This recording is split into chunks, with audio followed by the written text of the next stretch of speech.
Hello दोस्तों, स्वागत है आप सभी का। आज हम पढ़ेंगे क्लास 11th में इंग्लिश का हॉर्नबिल बुक से फर्स्ट चैप्टर, जिसका नाम है the portrait of a lady. इसको लिखा किसने है? खुशवंत सिंह ने। तो यहाँ पर जो पोर्ट्रेट है, इसके दो मीनिंग होते हैं। किसी व्यक्ति के पिक्चर, पेंटिंग या फोटोग्राफ को भी हम क्या बोलते हैं? पोर्ट्रेट बोलते हैं। और जब किसी व्यक्ति का वर्णन शब्दों में किया जाए तो उसका भी मीनिंग जो है पोर्ट्रेट होता है। तो यहाँ पर जो पोर्ट्रेट है, इसका अर्थ है शब्दों में वर्णन करना। जो राइटर है खुशवंत सिंह, इन्होंने अपनी ग्रैंड मदर का पोर्ट्रेट दिया है, यानी अपनी ग्रैंड मदर का वर्णन शब्दों में किया है। तो शुरुआत करते हैं दोस्तों, एक्सप्लेनेशन इसका लाइन बाय लाइन। तो क्या दिया गया है? My grand mother like everybody's grand mother. जो मेरी दादी माँ हैं वो हर किसी की दादी माँ की तरह हैं। वाज एन ओल्ड वीमेन, वो एक बूढ़ी औरत हैं। She had been old and wrinkled for 20 years. क्या दिया गया है? She had been old wrinkled for the 20 years that I had known her. वह हमेशा से ही बूढ़ी रही है। रिंकल्ड यानी उनके चेहरे पर काफ़ी झुर्रियाँ हैं। एंड और जो राइटर है वो अपनी दादी जी को 20 साल से जानता है और तब से वह उतनी ही बूढ़ी हैं। तो इसमें दो वर्ड्स आप याद रखिएगा, ओल्ड एंड रिंकल्ड, यानी वो बूढ़ी हैं और उनके चेहरे पर झुर्रियाँ हैं। तो राइटर कहता है my grandmother's like everybody's grandmother. मेरी दादी माँ हर किसी की दादी माँ की तरह हैं। वाज एन ओल्ड वीमेन, वह एक बूढ़ी औरत हैं। She had been old and wrinkled for 20 years that I had known her. Writer कहता है मैं जब से उनको जानता हूँ 20 साल से वह ऐसे ही बूढ़ी हैं और उनके चेहरे पर झुर्रियाँ हैं। People said that she had been once been young and pretty and had even had a husband but that was hard to believe. लोग कहते हैं कि मेरी दादी माँ जी एक ज़माने में जवान थी एंड प्रेटी यानी काफ़ी अट्रैक्टिव, सुंदर लगती थी, वह काफ़ी सुंदर थी। And had even had a husband, और उनका एक हस्बैंड भी हुआ करता था। But that was hard to believe, लेकिन इस बात पर विश्वास करना बड़ा ही कठिन है। Hard to believe, difficult to believe, क्योंकि जो दादी जी हैं वो काफ़ी बूढ़ी दिखती हैं, इसलिए राइटर को विश्वास नहीं होता है, क्योंकि अब उनके चेहरे पर झुर्रियाँ आ गई। My grand father portrait hung above the mental peace in the drawing room. यानी जो मेरे दादाजी का जो पोर्ट्रेट है, जो पिक्चर है, वो उसके ड्राइंग रूम में मेंटल पीस के ऊपर टंगा हुआ है। मेंटल पीस क्या है? जैसे देखा होगा कि कमरे में नीचे आग जलती रहती है और उसके ऊपर कुछ इमेज या चित्र लगा होता है, तो उसे बोलते हैं मेंटल पीस। तो राइटर कहता है जो मेरे दादाजी हैं उनका जो पोर्ट्रेट है वो ड्राइंग रूम में मेंटल पीस के ऊपर टंगा हुआ था। He wore a big turban and loose fitting clothes. वो पहने हुए हैं कैसा? एक बड़ा सा बड़ी पगड़ी पहने हुए एंड लूज फिटिंग क्लॉथ्स, और ढीले कपड़े पहने हुए हैं। His long white beard covered the best part of his chest and he looked at least 100 years old।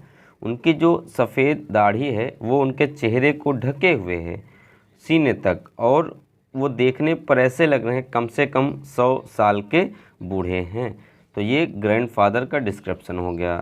He did not look the sort of a person who would have a wife and children.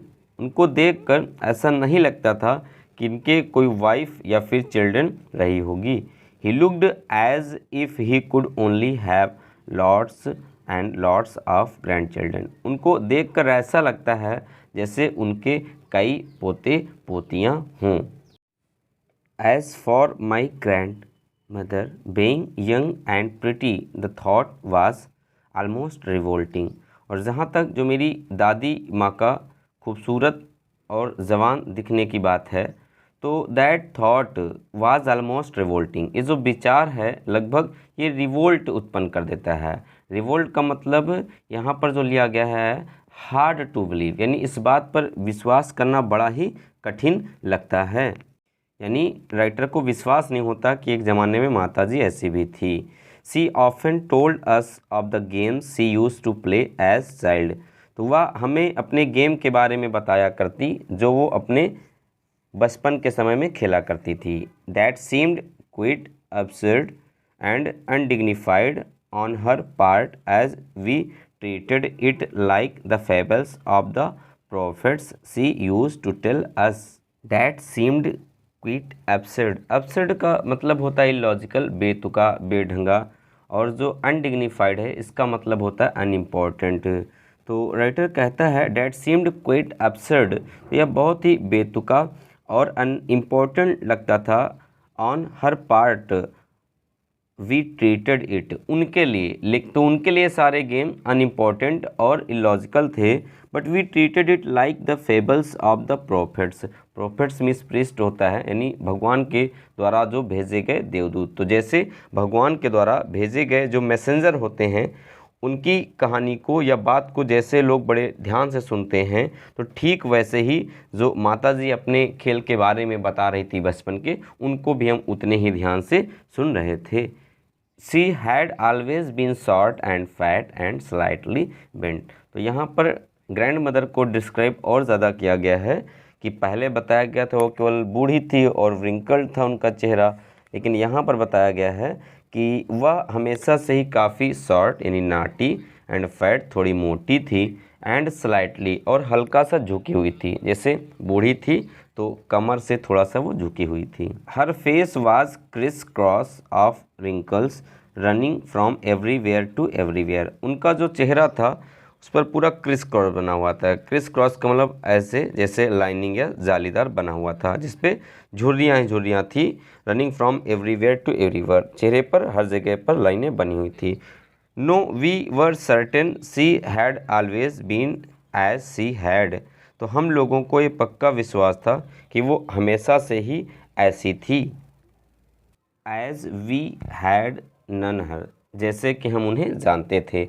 Old, Burhi, so terribly old, बहुत ज़्यादा बूढ़ी।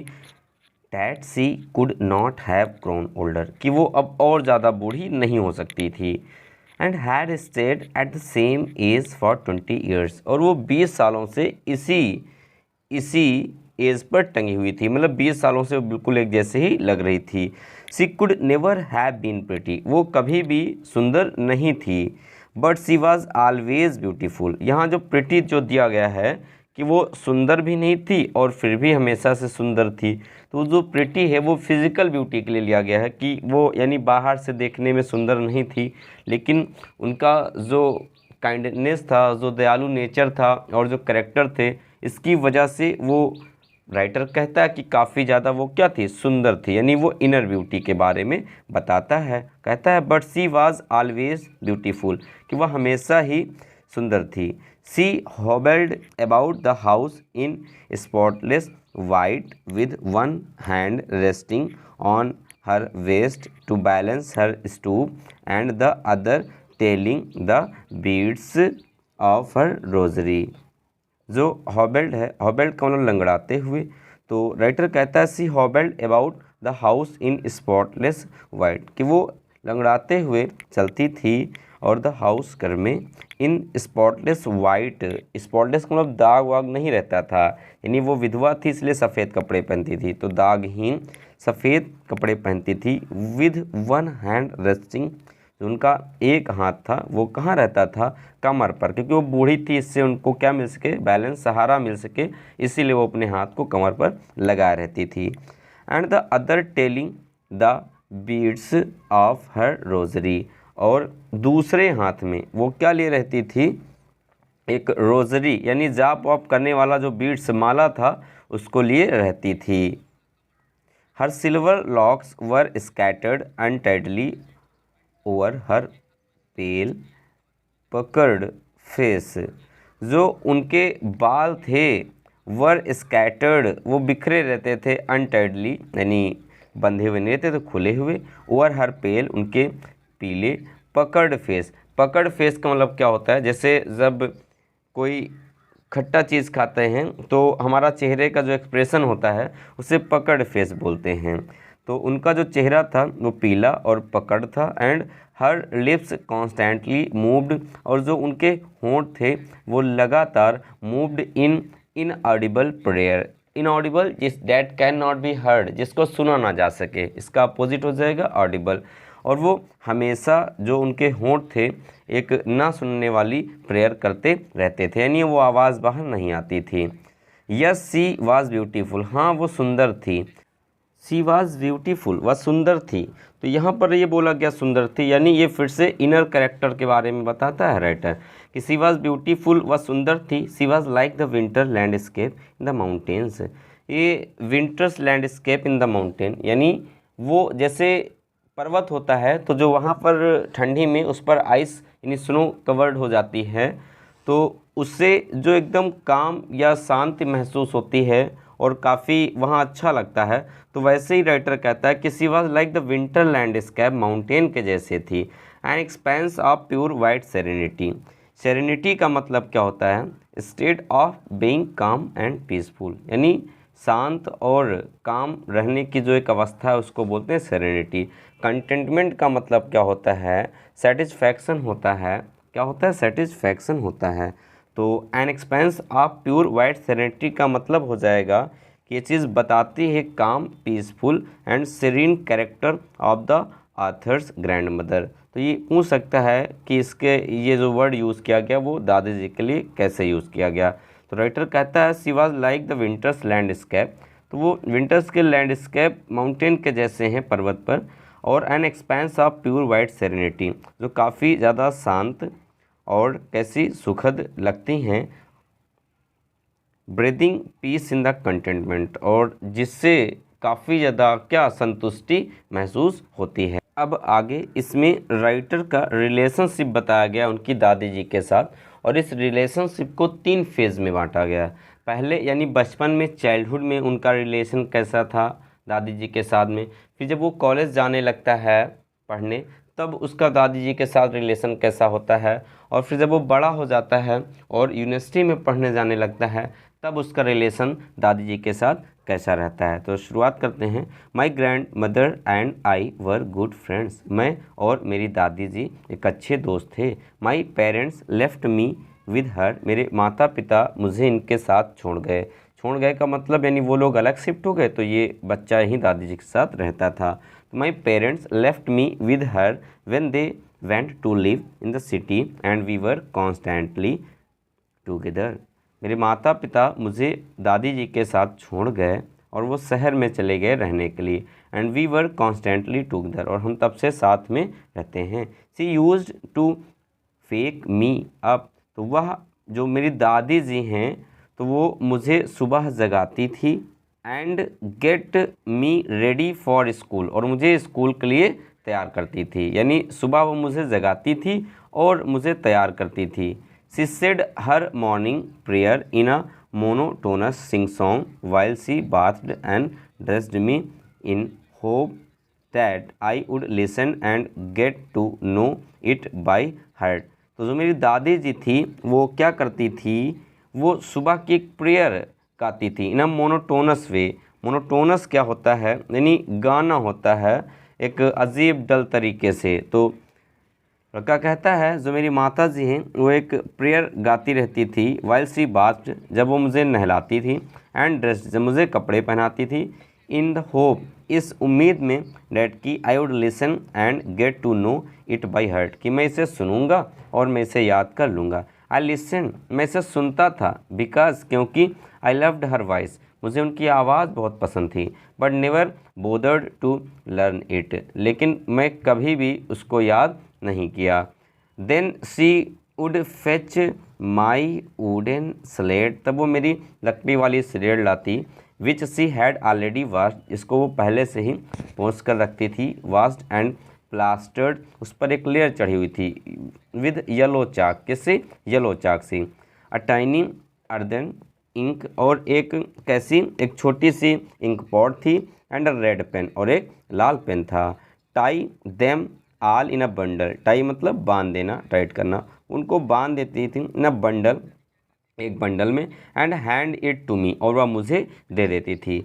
After a breakfast, breakfast के बाद of a thick stele, एक मोटी, और stele means बासी चपाती है। Stele का हो जाएगा एंटोनिम्स फ्रेश हो जाएगा। और एक मोटी बासी जो चपाती रोटी थी विद अ लिटिल बटर, उस पर थोड़ा सा बटर और शुगर लगा देती थी। वी वेंट टू स्कूल, और उसे हम स्कूल लेकर जाते थे। सो सी कैरिड सेवरल, और सी कैरिड वो लेकर जाती थी कई सारी और रोटियां चपातियां, विद हर अपने साथ, फॉर द विलेज डॉग, किसके लिए, गांव के कुत्तों के लिए, यानी वो रास्ते में कुत्तों को रोटियां खिलाती थी। My grandmother always went to school with me, मेरी दादी जी हमेशा मेरे साथ स्कूल जाती थी। अब ये दादी जी स्कूल क्यों जाती हैं वो तो पढ़ेंगी नहीं। तो असल में दादी जी का जो टेम्पल था जहाँ जाती थी और जो बच्चे का स्कूल था दोनों अटैच थे, इसीलिए दादी जी भी उसके साथ में जाती थी, वो मंदिर में प्रेयर करने के लिए और बच्चा पढ़ने के लिए। तो my grandmother always went to school with me because, क्योंकि the school was attached to the temple, क्योंकि जो स्कूल था वो टेम्पल से अटैच था। द प्रीस्ट टॉट अस, जो प्रीस्ट था वहाँ का जो पुजारी था वो हमें सिखाता द अल्फ़ाबेट, अल्फ़ाबेट को, एंड द मॉर्निंग प्रेयर, और सुबह की प्रार्थना को। वाइल द चिल्ड्रन, जबकि जो बच्चे थे बैठते थे इन रोज़, लाइनों में या कतारों में, ऑन इधर साइड, दोनों तरफ, ऑफ द बरामदा, बरामदे के दोनों तरफ बैठते थे। सिंगिंग द अल्फ़ाबेट, वो दोहराते थे या गाते थे अल्फ़ाबेट को, और द प्रेयर अथवा प्रेयर को गाते थे इन अ कोरस, यानी सहगान करना, एक साथ में प्रेयर को गाते थे। माई ग्रैंड मदर, जो मेरी दादी थी, सैट इनसाइड, वो मंदिर के अंदर बैठती थी, रीडिंग द स्क्रिप्चर्स, स्क्रिप्चर्स का मतलब शास्त्र होता है, शास्त्रों का अध्ययन करती थी। When we had both finished, जब हम दोनों लोगों की छुट्टी होती थी, वी वुड वॉक बैक, हम दोनों वापस आते थे टुगेदर, एक साथ। This time the village dogs, इस बार जो गांव के कुत्ते थे, वुड मीट, वो हमें मिल जाते थे। एट द टेम्पल, कहाँ, मंदिर के डोर, दरवाजे पर। They followed us to our home, वे हमारे घर तक पीछा करते यानी पीछे पीछे आते थे। ग्राउलिंग एंड फाइटिंग, ग्राउलिंग का मतलब क्या होता है, जैसे कुत्ते जब कई कुत्ते एक साथ होते हैं, जब उनको खाना वाना दीजिए तो वो आपस में थोड़ा मतलब लड़ाई करते हैं, आवाज़ निकालते हैं अजीब सी, उसको ग्राउलिंग बोलते हैं। तो ग्राउलिंग करते हुए और झगड़ते हुए आते थे, ईच अदर, एक दूसरे से, यानी आपस में कुत्ते लड़ते थे। फॉर द चपातीज़, उस रोटी के लिए, रोटियों के लिए, विथ्रू, जो हम और जो दादी जी थी उनको फेंक कर देते थे। When my parents were comfortably settled in the city, बताया गया था उसके माता पिताजी शहर चले गए थे और दादी और वो लड़का वहीं गांव में था। तो अब जब उसके माता पिता अच्छे से सेटल्ड हो गए शहर में, they sent for us, sent for us का मतलब कॉल्ड फॉर अस, तो उन्होंने क्या किया, दादी जी को और बच्चे को शहर में बुला लिया। That was a turning point, important point है यहाँ से कि that was a turning point, यही एक टर्निंग पॉइंट था इन आवर फ्रेंडशिप, हमारी दोस्ती में। Although we shared the same room, भले ही अब भी राइटर और दादी जी एक ही रूम साझा करते थे, यानी दोनों लोग एक रूम में शहर में रहते थे। My grandmother no longer came to school with me, लेकिन मेरी दादी जी अब मेरे साथ स्कूल नहीं जाती थी। I used to go to an English school, मैं एक अंग्रेज़ी विद्यालय में पढ़ता था, इन अ मोटर बस, और मोटर बस से जाता था। देयर वर नो डॉग्स, अब कोई कुत्ते नहीं थे, इन द स्ट्रीट, गलियों में। एंड सी टूक, और इसीलिए she took to feeding sparrows in the courtyard of our city house, इसीलिए दादी जी क्या करती थी, अब वो जो गौरैया थी, जो शहर के घर के आंगन में जो गौरैया थी, उसी को वो रोटी या खाना खिलाती थी। As the years rolled by, जैसे जैसे साल बीतते गए, वी सा, हम देखते गए, लेस, बहुत कम, ऑफ ईच अदर, एक दूसरे को, यानी अब इतना देखना नहीं रहा।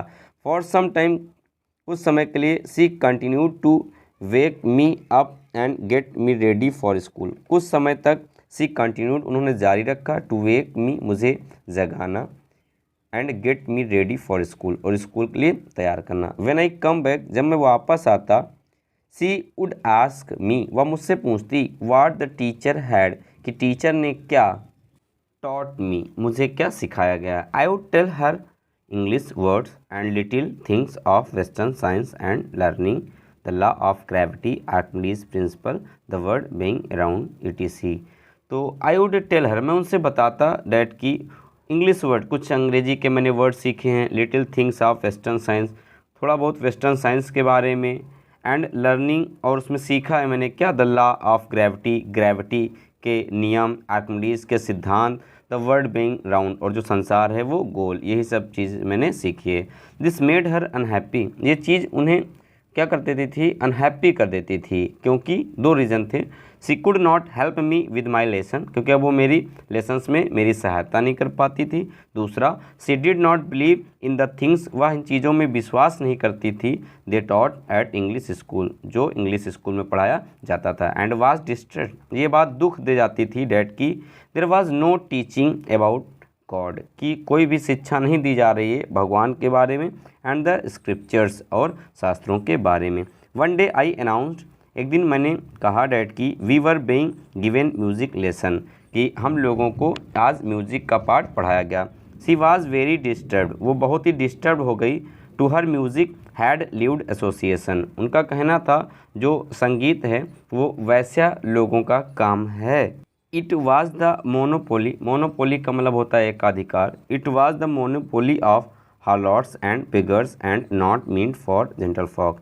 तो वो कहती थी ये सब जो काम है, यानी जो म्यूज़िक का काम है, ये किसका है, यानी वही वेश्या लोगों का है और भिखारी लोगों का है, not mean for gentle folk, ये अच्छे या फिर सभ्य लोगों का काम नहीं है। She said nothing but her silence meant disapproval, तो उन्होंने कहा तो कुछ भी नहीं, लेकिन उनकी ये जो शांति थी, जो चुप्पी थी, वो बता रही थी कि वो इस बात को पसंद नहीं करती, यानी इस चीज़ से वो असहमत हैं। She rarely talk to me after that, rarely मतलब बहुत मुश्किल से ही या कभी कभी ही माता जी जो थी वो अब इसके बाद से बच्चे से बात करती थी, यानी जब से उसने कहा कि हम लोगों को म्यूजिक सिखाया जाता है, तब से जो दादी जी थी वो बच्चे से बात करना बंद कर दी थी। अब ये सेकेंड फेज़ कंप्लीट हो गया। फर्स्ट फेज़ था जब वो चाइल्डहुड में था, स्कूल में जाता था गांव के। सेकेंड फेज़ जब वो सिटी में आया और वहाँ से जब वो कॉलेज में इंग्लिश वाले जाता था। अब थर्ड फेज़ जो चलेगा, अब वो यूनिवर्सिटी में चला जाएगा, वहीं पर रूम लेके रहता है, तब का है। When I went up to university, जब मैं यूनिवर्सिटी चला गया, I was given a room of my own, तब मुझे मेरा वहाँ कमरा दिया गया। The common link of friendship was snapped, जो एक कॉमन लिंक थी दोस्ती की मेरी और दादी जी के बीच में, वाज स्नैप्ड, अब वो टूट चुकी थी, क्योंकि अब दादी जी वहाँ थी घर पर और ये बच्चा जो है यानी जो लड़का है अब ये यूनिवर्सिटी में रूम में रह रहा था। My grand mother accepted her secularism, secularism का मतलब क्या होता है, सेक्युलरिज्म का मतलब होता है सेपरेशन। तो जो मेरी दादी जी थी उन्होंने भी स्वीकार कर लिया था इस अलगाव को, विद रेजिग्नेशन, बेबस होकर के स्वीकार कर लिया था। She rarely left her spinning wheel, अब वो बहुत मुश्किल से ही अपने चरखे को छोड़ती थी और किसी से बात करती थी, यानी वो किसी से बात नहीं करती थी, सिर्फ चरखा चलाया करती थी। फ्रॉम सनराइज टू सनसेट, सूर्य उदय से लेकर के सूर्य अस्त तक, यानी सुबह से शाम तक। सी सैट बाई, वो बैठती थी, सैट बाई पास में किसके, हर व्हील, बाई का अर्थ यहाँ पास हो जाएगा, बाई हर व्हील, अपने चरखे के पास। एंड रिसीटिंग प्रेयर, रिसीटिंग का मतलब होता है दोहराना या गाना, और प्रेयर को गाती या दोहराती रहती थी। ओनली इन द आफ्टरनून, केवल दोपहर में। सी रिलैक्स्ड, वो थोड़ा आराम करती थी, फॉर वाइल, जब टू फीड द स्पैरोज, जब वो क्या करती थी, स्पैरोज यानी जो गौरैया थी उनको जब वो भोजन देती थी। While she sat in the veranda, जब वो वरामदा में बैठती थी, ब्रेकिंग द ब्रेड, और रोटी को तोड़ती थी, इनटू लिटिल बिट्स, छोटे छोटे टुकड़ों में। 100 ऑफ लिटिल बर्ड्स, तो कई सौ जो छोटे पंछी थे, ये जो स्पैरोज, कलेक्टेड राउंड हर, वो उनके पास आकर इकट्ठा हो जाती थी। Her creating a veritable bedlam of chirping, तो जो वेरिटेबल है इसका मतलब होता है ट्रूली, रियली, तो एक वास्तव में, बेटलम मीन्स होता है शोरगुल, क्या होता है, शोरगुल होता है। तो वो वास्तव में एक बहुत ज़्यादा नॉइज़ किसकी, वो भी creating a veritable bedlam of chirpings, chirping का मतलब होता है चहचहाना, जो पंछी चहचहाते हैं, और इस बेटलम का अर्थ हो जाएगा क्या, a place full of noise, और वेरिटेबल का अर्थ हो जाएगा ट्रूली या रियली, रियल। तो तो वो वास्तव में एक बहुत ही ज़्यादा शोरगुल चहचहाने का उत्पन्न करते थे।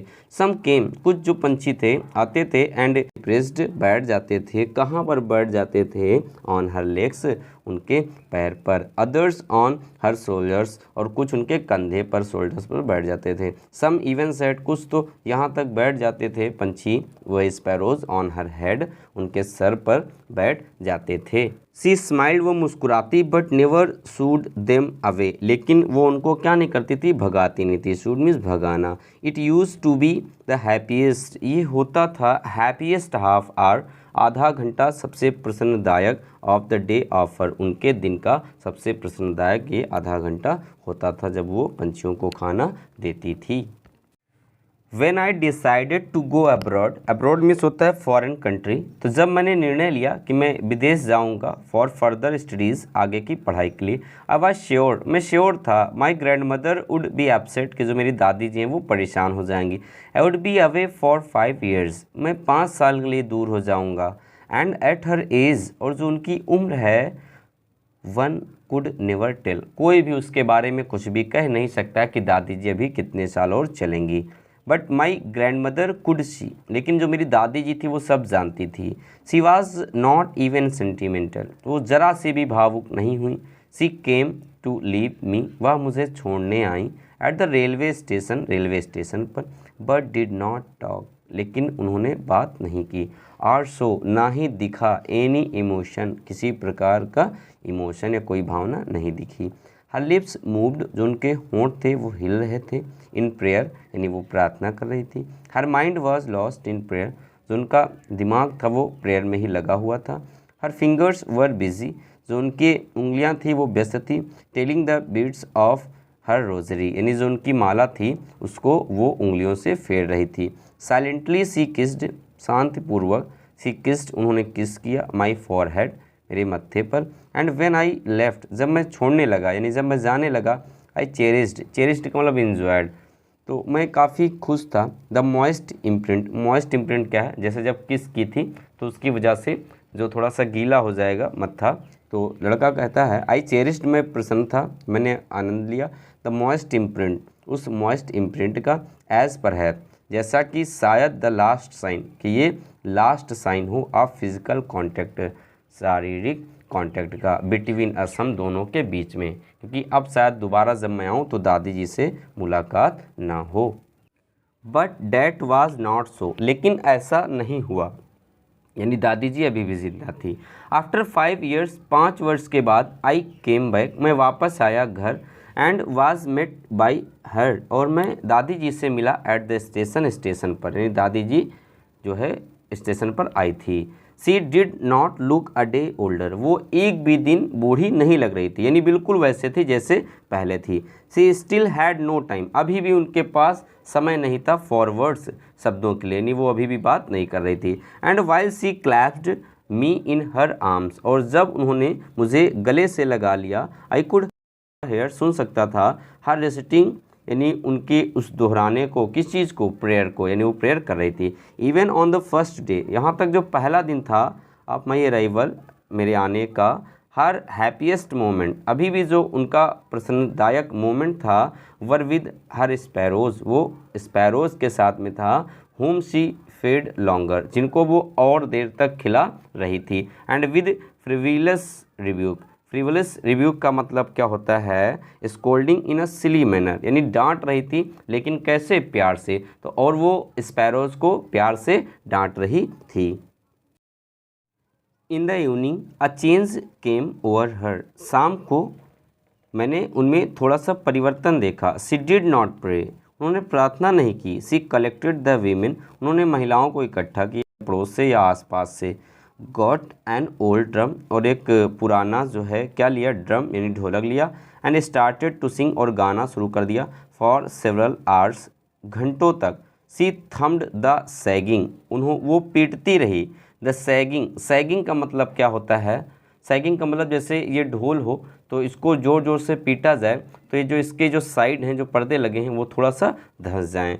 तो सी थम्ड, वह पीटती रही। The sagging skins of the dilapidated drum, तो ये जो सैगिंग है इसका मतलब धंसे हुए, और डाइलेपिडेटेड जो दिया गया है, डाइलेपिडेटेड का मतलब हो जाएगा काफ़ी पुराना यानी ओर्न आउट।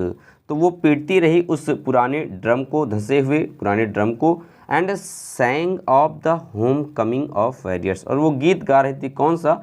जो योद्धा लोग यानी जंग से जीत कर जब वापस आते हैं तो वो गीत उनके लिए वो गीत गा रही थी।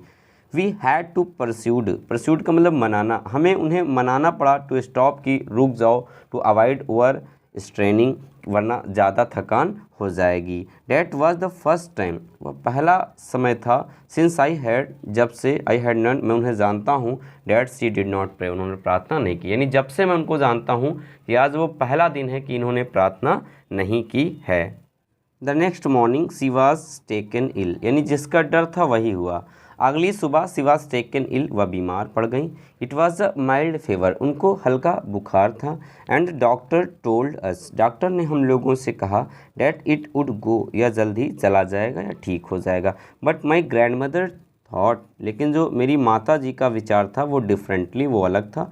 सी टोल्ड अस, उन्होंने हमसे कहा डैट की हर एंड वाज नियर, यानी अब उनका अंतिम समय पास में है, यानी अब वो मरने वाली। सी सेड डैट, उन्होंने कहा, since only a few hours before, कुछ घंटे पहले, the close of the last chapter of her life, उनके जीवन का अंतिम चैप्टर जो है क्लोज होने से पहले, she had omitted to pray, वो प्रार्थना करेंगी। She was not going to waste any more time talking to us, इसलिए वह अब हम लोगों से बातचीत करके अपना समय बिल्कुल भी बर्बाद नहीं करेंगी। वी प्रोटेस्टेड, यानी हम लोगों ने इसका विरोध किया कि मना किया, आप ऐसा ना करिए। बट सी इग्नोर्ड, लेकिन उन्होंने इग्नोर कर दिया आवर प्रोटेस्ट, हमारे प्रोटेस्ट को। सी ले पीसफुली, वह शांतिपूर्वक लेटी रहीं, इन बेड, बिस्तर पर, praying and telling her beads, और वो प्रार्थना करती रहीं और अपनी बीड्स को, मोतियों को, माला को गिनती रही। इवन बिफोर, से पहले, वी कुड सस्पेक्ट, हमें कुछ अंदेशा होता। हर लिप्स स्टॉप, उनके जो होंठ थे रुक गए, मूविंग, चलना। And the rosary fell from her lifeless fingers, और जो वो रोजरी थी वो उनके निर्जीव उंगलियों से गिर गई, यानी अब माताजी मर चुकी थी। अ पीसफुल पैलर, एक शांतिपूर्वक जो पीलापन था, पैलर मिस पीलापन, स्प्रेड ऑन हर फेस, उनके चेहरे पर फैल गया था।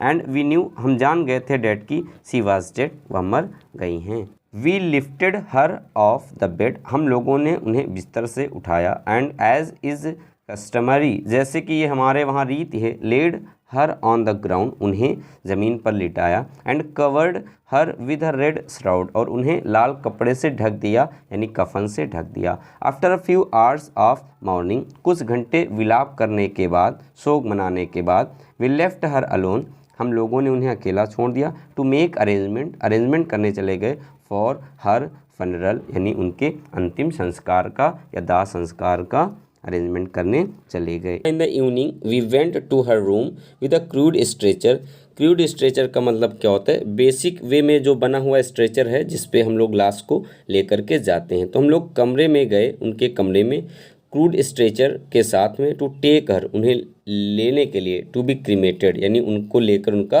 दाह संस्कार कर सकें। द सन वाज सिटिंग, जो सूर्य था वो अस्त हो चुका था। And had lit her room and veranda with a blaze of golden light, यानी जब सूर्यास्त हुआ तो उसकी रोशनी की वजह से, सूर्य की सूर्यास्त के समय की, जो कमरा था और जो बरामदा था वो सुनहरे रंग की किरण से चमक रहा था।